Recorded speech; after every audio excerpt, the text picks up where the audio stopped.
Hello friends, स्वागत है आप लोगों का फिर से एक नए वीडियो में। और आज हम आप लोगों के सामने क्लास 8 का जो अभी टर्म 2 एग्जाम चल रहा है, क्या टर्म 2 एग्जाम जो चल रहा है, देखिए टर्म 2 एग्जाम जो चल रहा है, ये टर्म 2 एग्जाम का साइंस का जो एग्जाम आज हुआ है 5 तारीख के डेट में, 5 तारीख 7वां महीना में जो आज एग्जाम हुआ, उसका हम आप लोग कितना सही किए कितना गलत किए आप उसको जरूर मिला लीजिए। देखिए हम उसका आंसर लेकर आए हुए हैं। जो एग्जाम आज हुआ है उसका टोटल कितना 50 मार्क्स का था। टोटल देखिए फुल मार्क्स कितना था 50, और ये समय कितना था 1.5 घंटा था, और 1.5 घंटा समय था, टोटल 50 मार्क्स था। हम इसका क्या लेके आए, इसका सॉल्यूशन लेके आए हुए। देखिए इसका सॉल्यूशन को हम देखते हैं और आप लोग मिला लीजिए कि कितना सही किए कितना गलत किए।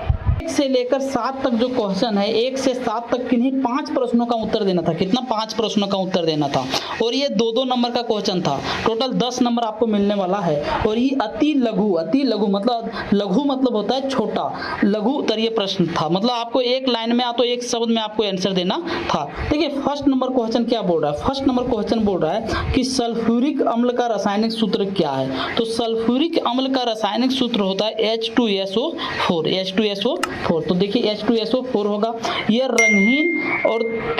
रंगहीन तेल गाढ़ा द्रव का होता है। ये रंगहीन होता है और गाढ़ा द्रव का होता है। क्या होता है, गाढ़ा द्रव का होता है। तो इसको सिर्फ रासायनिक सूत्र बोला है, तो रासायनिक सूत्र आप लोग H2SO4 भी लिख दिए होंगे तो आपको नंबर मिल जाने वाला है। अब हम देखते हैं सेकेंड क्वेश्चन, पटाखों में किस धातु का उपयोग किया जाता है। तो पटाखों में जो होता है वो इसमें जो उपयोग किया जाता है calcium chloride, sodium nitrate, barium chloride, copper chloride आदि शामिल है। अब देखिए इसमें बोल रहा है कौन सा धातु का उपयोग किया जाता है, तो सिर्फ एक धातु भी आप लिख दीजिएगा तो आपका नंबर मिल जाने वाला है। हम आपको इसमें अलग अलग लिख के दिखा दिए हैं कि देखिए इसमें क्या कैल्शियम क्लोराइड भी उपयोग किया जाता है, सोडियम नाइट्रेट भी उपयोग किया जाता है, बेरियम क्लोराइड भी उपयोग किया जाता है, और कॉपर क्लोराइड भी उपयोग किया जाता है। तो किसी एक का भी आप लोग लिख दिए होंगे तो ये आंसर आपका सही हो जाएगा।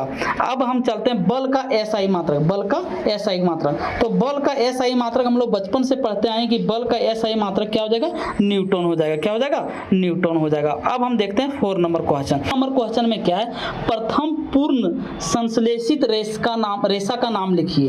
प्रथम पूर्ण संश्लेषित रेशा का नाम लिखिए। तो संश्लेषित रेशा देखिए इसका स्रोत क्या है, प्राकृतिक स्रोत में हम लोग को ऊन मिलता था। क्या मिलता था, ऊन। और संश्लेषित में हम लोग को नायलॉन मिलता था। सबसे पहले क्या, नायलॉन। और इसमें रेशा का नाम क्या हो जाएगा, कोल हो जाएगा, वायु हो जाएगा, जल हो जाएगा। ये क्या है, प्राकृतिक पूर्ण संश्लेषण रेशा का नाम है। क्या है, रेशा का नाम है।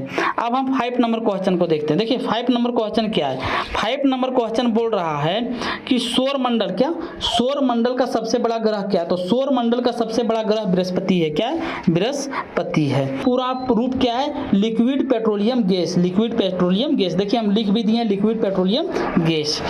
ज्वाला में कितने क्षेत्र होते हैं, तो 3 क्षेत्र होते हैं। कितना क्षेत्र होते हैं, 3 क्षेत्र होते हैं। अब देखिए 3 क्षेत्र क्या क्या होता है, आंतरिक क्षेत्र होते हैं, मध्य क्षेत्र होते हैं तथा बाह्य क्षेत्र होते हैं। तो ज्वाला में कितने क्षेत्र होते हैं, 3 क्षेत्र होते हैं। बोला किण्वन की खोज किसने की, तो किण्वन प्रक्रम की खोज 1857 ईस्वी में लुईस पास्चर ने किया है। किसने किया था, लुईस पास्चर ने किया है। तो आपको 8वां नंबर क्वेश्चन क्या हो जाएगा, लुईस पास्चर। क्या हो जाएगा, लुईस पास्चर। क्वेश्चन नंबर 9 देखिए, इंसुलिन की कमी से कौन सा रोग होता है। इंसुलिन की कमी से कौन सा रोग होता है, तो इंसुलिन की कमी अगर शरीर में हो जाएगा तो मधुमेह रोग हो जाता है। कौन सा रोग हो जाएगा, मधुमेह रोग हो जाता है। तो आपको समझ में आ गया होगा। 10वां नंबर क्वेश्चन बोल रहा है कोशिका की खोज किसने और कब की। तो कोशिका की खोज जो है वो रॉबर्ट हुक ने किया था और 1665 ईस्वी में हुआ है। कब हुआ है, 1665 में। खोज किसने किया है, रॉबर्ट हुक ने किया है। उपाय बताइए जिसमें हम कागज का पुनः उपयोग कर सकते हैं। तो ये कागज वृक्षों से काटकर बनाया जाता है। हम लोग सबको जानते हैं कि कागज किससे कट के बनाया जाता है, वो वृक्षों से कट के बनाया जाता है। तो कागज किससे, वृक्षों। यदि कागज को पुनः चक्रण किया जाए, यदि कागज को पुनः चक्रण किया जाए, हमें पुराना कागज को पुनः चक्रण किया जाए तो हम पुराना कागज को उपयोग कर सकेंगे, जिससे नए कागज बनाने की जरूरत नहीं होगा। देखिए इसका हम आपको बता देते हैं क्या लिखे हैं कि कोई एक उपाय बताइए, कोई एक उपाय बताइए जिससे हम कागज का पुनः चक्रण पुनः उपयोग कर सकते हैं, पुनः उपयोग कर सकते हैं। मतलब कोई एक उपाय बताना है जिससे कागज का पुनः, तो हम लोग सबको जानते हैं कि कागज कैसे बनाया जाता है, वृक्षों को काट कर बनाया जाता है। यदि कागज पुनः चक्रण किया जाए तो हमारे पुराने कागज का पुनः चक्रण किया जा सकता है। आपको एग्जाम में लिखना है कि अगर पुनः चक्रण का उपाय क्या है कि पुराने कागजों का पुनः चक्रण किया जाए, तो हम पुराने कागज को उपयोग कर सकें जिससे हम नए कागज बनाने का जरूरत नहीं होगा। तो आपको एग्जाम में इतना ही लिखना था। क्या ये लिखना था कि हमको कोई एक उपाय बताइए, तो कोई एक उपाय क्या हो जाएगा कि पुरानों कागजों का पुनः चक्रण करने से हमें नया कागज बनाने का जरूरत नहीं पड़ेगा। इससे हमको क्या होगा, पेड़ काटने से भी बचाव होगा। अब क्वेश्चन नंबर 12 देखिए। क्वेश्चन नंबर 12 क्या बोल रहा है, वनोन्मूलन के 2 कारण लिखिए, 2 कारण लिखें। तो वनोन्मूलन के 2 कारण क्या होगा, वनोन्मूलन का मतलब होता है पेड़ को काटना या जलाना, पेड़ को काटना या जलाना। तो वनों क्षेत्रों में पेड़ काटना या जलाना क्या होगा, वनोन्मूलन हो गया। तो खुद में उपयोग लाना, तो चरगाह करना, तो आवास बनाना, क्या होगा, यही सब इसका उपयोग होगा। क्या चरगाह मतलब होता है इसको चारा खिलाना है, जैसे गाय हो गया, घोड़ा हो गया, बकरी हो गया। आवास मतलब आवास में हम उपयोग कर सकते हैं। तो इसी मूलन मतलब यही होता है कि तो पेड़ को काटना या जलाना। अब हम क्वेश्चन नंबर 13 को देखते हैं। क्वेश्चन नंबर 13 बोल रहा है जीवाणु के कारण होने वाली 2 बीमारी का नाम लिखें। तो जीवाणु के कारण होने वाला 2 बीमारी है, हैजा हो गया, तो मियादी बुखार हो गया, तो निमोनिया, क्षय रोग, तो प्लेगा। अब ये सब बीमारी होता है। अब इनमें से किन्हीं 2 को लिखना है, इनमें से किन्हीं 2 को लिख देना। आप हैजा लिख दीजिए और तो मियादी बुखार लिख दीजिए। तो इसमें इनमें से किन्हीं 2 को लिख दीजिएगा तो आपका आंसर क्या हो जाएगा, सही हो जाएगा। अब क्वेश्चन नंबर क्या 14। क्वेश्चन नंबर 14 बोल रहा है दूध से दही बनाने के लिए किस सूक्ष्म जीव का उपयोग किया जाता है। तो लैक्टोबैसिलस, तो स्टेफिलोकोकस होता है। क्या हो जाएगा, स्टेफिलोकोकस। ये दोनों हो जाएगा इसका आंसर। अब हम चलते हैं क्वेश्चन नंबर 15 पे। क्वेश्चन नंबर 15 क्या बोल रहा है, क्वेश्चन नंबर 15 बोल रहा है धातुओं के 2 भौतिक एवं 2 रासायनिक गुण का वर्णन कीजिए। तो धातुओं का 2 भौतिक और 2 रासायनिक। तो भौतिक गुण देखिए, ऊपर में भौतिक गुण लिखे, नीचे रासायनिक। हम देखिए जगह नहीं तो इंग्लिश वाला में भी मिला के लिख दिए। सभी धातुएं चमकीले होता है। पहला गुण धातुओं का भौतिक क्या हो जाएगा, सभी धातुएं क्या होता है, चमकीले। धातुओं में उच्च घनत्व होता है, धातुओं में क्या होगा, उच्च घनत्व होता है। अब इसका देखिए ये क्या हो गया, धातुओं का भौतिक, धातुओं का क्या हो गया, भौतिक। धातुओं का रासायनिक देखिए यहाँ गुण में क्या है, रासायनिक गुण में देखिए धातुएं विभिन्न प्रकार की धातुओं से प्रक्रिया करके यौगिक का निर्माण करते हैं। मतलब बोल रहा है रासायनिक गुण में बोल रहा है धातु विभिन्न प्रकार की धातुओं से प्रक्रिया करके क्या करता है, यौगिक का निर्माण करती है, यौगिक का क्या निर्माण करती है। तो एक हो गया, पहला वो हो गया। दूसरा हो जाएगा धातुएं साधारण ताप पर भी जल से क्रिया करती है, साधारण ताप पर भी जल से क्या करती है, क्रिया करती है। अब क्वेश्चन नंबर 16 को देखते हैं। क्वेश्चन नंबर 16 क्या है, ईंधन क्या है, ईंधन क्या है। आदर्श ईंधन के 2 गुण लिखे, आदर्श ईंधन के 2 गुण लिखें। ईंधन ऊष्मा ऊर्जा का स्रोत है, ईंधन ऊष्मा ऊर्जा का क्या है, स्रोत। जैसे लकड़ी और कोयला से हमको क्या मिलता है, ईंधन मिलता है, जिससे हम ऊर्जा प्राप्त करते हैं, जिससे खाना उना बनाते हैं। इसका अच्छे गुण क्या है, इसका अच्छा गुण है इसका ज्वलन ताप कम होता है, इसका ज्वलन ताप क्या होता है, कम। इसके दहन के बाद कोई अवशेष नहीं बचते, कोई अवशेष नहीं बचते, ना ही कोई विषैला उत्पाद बनता है, कोई विषैला उत्पाद बनता है। देखिए आपको आंसर में क्या लिखना था कि ईंधन ऊष्मा ऊर्जा के स्रोत है, ईंधन ऊष्मा ऊर्जा का क्या है, स्रोत है। लकड़ी कोयला अच्छे गुण है, लकड़ी कोयला इसका अच्छे गुण है। और इसका जलन के बाद ज्वलन ताप क्या होता है, कम। इसके दहन के बाद कोई अवशेष नहीं बचते, क्या होता है, कोई अवशेष नहीं बचते हैं। क्वेश्चन नंबर अब 17 देखिए। 17 बोल रहा है आप कैसे दर्शाएंगे कि श्वेत प्रकाश 7 रंगों का सम्मिश्रण है, सम्मिश्रण है। देखिए आप कैसे दर्शाएंगे श्वेत प्रकाश क्या मिश्रण है, क्या मिश्रण है। देखिए श्वेत प्रकाश का मतलब होता है सूर्य का प्रकाश जो प्रिज्म से निर्गत होता है, प्रिज्म से क्या होता है, निर्गत होता है। और उसमें 7 रंग होता है, बैंगनी, जामुनी, नीला, हरा, पीला, नारंगी और लाल, क्या होता है, ये सब रंग होता है। अब ये सब रंग होता है तो आप इसको कैसे दर्शाइएगा। तो देखिए एक क्या करिए, गोल चक्कर ले लीजिए। देखिए गोल चक्कर लिए और इसमें गोल कर दिए इसमें, और इसमें सब कुछ दर्शा दिए कि यहाँ क्या है, बैंगनी है, जामुनी है, नीला है, हरा है, पीला है, नारंगी, लाल है, सब कुछ दर्शा दिए। अब बीच में क्या कीजिए, इसको क्या कीजिए, यहाँ बीच में एगो क्या रखने दीजिए, डंटा लगा दीजिए। इसमें डंटा क्या कीजिए, अंदर डाल दीजिए और डंटा से किसको घुमाइए, क्या कीजिए, घुमाइए। अब घुमाने के बाद देखिएगा आपको सब मिश्रण हो जाएगा, सब क्या हो जाएगा, मिश्रण हो जाएगा। तो वही बोला है, आपको सिर्फ इतना लिख देना था, श्वेत प्रकाश सूर्य प्रकाश का प्रिज्म निर्गत करता है, जो बैंगनी जामुनी रंग का कलर, सब कलर, और इसके बाद इस तरह छाप देना, ये हो जाएगा इसका आंसर। अब हम क्वेश्चन नंबर 18 को देखते हैं। देखिए क्वेश्चन नंबर 18 बोल रहा है कि एडमस एप्पल क्या है, एडमस एप्पल क्या है। तो एडमस एप्पल एक इतना लंबा में नहीं लिखना, आपको शॉर्ट में हम बता देते हैं कि क्या आपने कभी सोचा कि लड़कों के गले में ऊपर नीचे होने वाली बोल, जैसे देखिए आपको लड़के का जब गला देखिएगा तो देखिए वहाँ क्या होगा, एक बोल जैसा ऊंचा हो जाएगा, बोल जैसा क्या होगा, ऊंचा। तो बोल जैसी चीज क्या होती है, उसे एडमस एप्पल कहते हैं, उसे एडमस एप्पल कंठमणि कहते हैं, कंठमणि कहते हैं। जैसे देखिएगा मर्द लोगों का क्या होता है, गला के पास क्या होता है कि उठ जाता है, क्या तो उठ जाता है, उसी को बोलते हैं एडमस एप्पल, उसी को क्या बोलते हैं, एडमस एप्पल। इसको साइंस की भाषा में कंठमणि भी कहते हैं, कंठमणि भी कहते हैं। आपको समझ में आ गया होगा कि कंठमणि किसे कहते हैं, कि कंठमणि हम कहते हैं कि गले के ऊपर नीचे होने वाली बोल, गले के ऊपर नीचे होने वाली बोल, वो चीज क्या है, एडमस एप्पल, एडमस एप्पल है।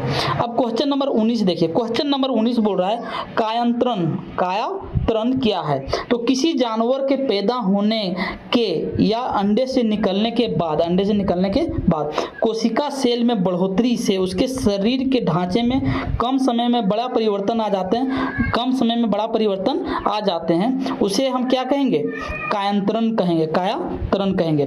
जैसे देखिए उड़ने वाला तितली, उड़ने वाला क्या हो गया, तितली। अब उड़ने वाला तितली जो है बहुत कम समय में क्या होगा, बड़ा हो जाता है, बहुत कम समय में क्या होता है, बड़ा हो जाता है। तो वही लिखा है, कायांतरण क्या होता है कि कोई भी जंतु जब अपना माँ के पेट से, मतलब आ तो अंडा के रूप में, आ तो बच्चा के रूप में निकलता है, तो निकलने के बाद उसका शरीर में बहुत जल्दी बढ़ोतरी होता है, शरीर में बहुत जल्दी क्या होता है, बढ़ोतरी होता है, उसे कायांतरण कहेंगे। क्या बोलेंगे, कायांतरण कहेंगे। आपको समझ में आ गया होगा। अब क्वेश्चन नंबर 20 को देखते हैं। क्वेश्चन नंबर क्या, 20। क्वेश्चन नंबर 20 बोल रहा है किसी कोशिका को कोशिका का ऊर्जा गिरह कहा जाता है, कोशिका का ऊर्जा गिरह कहा जाता है, और क्यों। देखो माइटोकॉन्ड्रिया जो होता है, माइटोकॉन्ड्रिया जो होता है कोशिकाओं का ऊर्जा गिरह कहा जाता है। किसको कहा जाता है, कोशिकाओं का ऊर्जा गिरह, क्योंकि माइटोकॉन्ड्रिया में रासायनिक प्रक्रिया शरीर से के लिए पर्याप्त मात्रा में उत्पन्न करती, पर्याप्त मात्रा में क्या करती, उत्पन्न करती है। आपको समझ में आ गया होगा कि किसी कोशिका का ऊर्जा गिरह किसे कहा जाता है, माइटोकॉन्ड्रिया को कहा जाता है। अब क्वेश्चन नंबर 21 को देखते हैं। क्वेश्चन नंबर क्या, 21। क्वेश्चन नंबर 21 बोल रहा है HIV का पूरा रूप क्या है, HIV का पूरा रूप क्या है। तो HIV का मतलब होता है, फुल फॉर्म होता है human immuno virus, human immuno virus, जिसको हम एड्स बोलते हैं। क्या बोलते हैं, एड्स बोलते हैं। तो ये हो गया HIV का पूरा रूप। अब क्वेश्चन नंबर 22 देखिए। क्वेश्चन नंबर 22 बोल रहा है वैश्विक उष्णता क्या है, वैश्विक उष्णता के लिए कौन सी गैस जिम्मेवार है। देखिए वैश्विक उष्णता पृथ्वी पर दो तरह के अर्थात नकारात्मक और सकारात्मक प्रभाव डालती है। क्या, नकारात्मक और सकारात्मक प्रभाव डालती है। देखिए वैश्विक उष्णता जो है पृथ्वी पर दो तरह का कारनामा करता है, एक सकारात्मक और एक नकारात्मक भी डालता है। लेकिन इसे क्या कहता है कि कौन सा गैस जिम्मेवार है, कौन सा गैस जिम्मेवार है। तो ग्रीन हाउस गैस का उत्पन्न जो है वो वैश्विक उष्णता का एक समस्या का हिस्सा, एक समस्या का क्या हिस्सा है। लेकिन इस समस्या के लिए अकेला जिम्मेवार ग्रीन हाउस नहीं, अकेला जो जिम्मेदार बोलता है वो ग्रीन हाउस सिर्फ नहीं है। तो ये हो गया कि कौन सा गैस जिम्मेदार है, तो ग्रीन हाउस बोलेंगे। और वैश्विक उष्णता जो है वो नकारात्मक और सकारात्मक दोनों प्रभाव डालता है। अब क्वेश्चन नंबर 22 को देखते हैं। क्वेश्चन नंबर 23 बोल रहा है विद्युत लेपन दर्शाने वाले सरल परिपथ का नामांकित आरेख बनाइए। तो देखिए हम क्वेश्चन नंबर 23 छोड़ दिए क्योंकि इसमें बोला है कि किन्हीं एक प्रश्नों का उत्तर देना है। 23 और 24 में किन्हीं है, तो हम सीधा 24 का उत्तर दे दिए क्योंकि हमको वहाँ चित्र बनाने के लिए जगह नहीं मिल रहा था, तो हम 24 का आंसर लिख दिए। 24 में क्या बोल रहा है, पादप एवं जंतु कोशिका में अंतर लिखिए। पादप और जंतु कोशिका में क्या लिखिए, अंतर। तो देखिए हम अंतर लिख दिए। पादप कोशिका में कोशिका भित्ति पाई जाती है। पादप कोशिका में क्या होता है, कोशिका भित्ति पाई जाती है, और जंतु कोशिका में कोशिका भित्ति नहीं पाई जाती है। अब सेकंड नंबर में देखिए इसमें सेंट्रोसोमा काट देना, इसमें सेंट्रोसोमा नहीं पाया जाता है और इसमें सेंट्रोसोमा पाया जाता है। इसे हरित लवक पाया जाता है, इसमें हरित लवक पाया जाता है और इसमें हरित लवक नहीं पाया जाता है। ये हो गया last number question, 24 number question. I hope आपको समझ में आ गया होगा। आप लोग मिला लीजिए एक एक करके कि हम कितना सही किए कितना गलत किए। लेकिन इस बार का जो क्लास 8 का एग्जाम जो हो रहा है मॉडल सेट, वो बहुत क्वेश्चन सिलेबस से बाहर भी पूछा जा रहा है, तो इस पे सवाल भी बहुत सारा उठ रहा है कि इसका बाहर से क्यों पूछा जा रहा है। आज ही के पेपर में दिया था कि जैक अध्यक्ष ने इसका जांच करवा रहा है कि इसका सिलेबस से बाहर क्वेश्चन क्यों पूछा जा रहा है। तो कोई दिक्कत नहीं है, आप लोग जहां तक बनाए होंगे उसको मिला लीजिए, आंसर भी देख लीजिए कि कितना हम सही किए कितना गलत किए हैं। आई होप आपको समझ में भी आ गया होगा। मिलते हैं नेक्स्ट वीडियो में। Thank you so much. जय हिंद।